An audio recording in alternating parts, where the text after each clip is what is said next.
This Aussie Rambler Carpobrotus has been rambling through this garden for well over a decade now, showing just how hardy and tough it is. Year after year, it just keeps growing. It's an amazing plant. The best thing about it is that it's very low maintenance. Maybe every 4 or 5 years you've got to come through and it's a little bit tired, so you just thin it out, and then spring it starts flowering again. But look at these beautiful, massive, big flowers. Carpobrotus doesn't normally get that large. But one of the other great things about this plant, it's not meant to live here in Richmond, New South Wales, because we're too cold. We get heavy frosts, and the normal common form, maybe you get 1 or 2 years out of it and then drops dead in the heavy clay soils that this is in.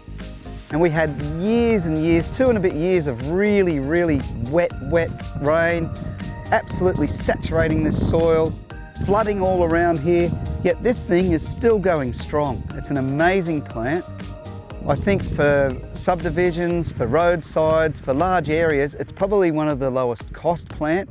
And if you're gardening on a budget, you only need to put one of these every metre or so, and you've pretty much got a really large, low-cost ground cover doing its job, keeping weeds out, staying really, really tough through whatever drought throws at it, because these things can really survive with hardly any water.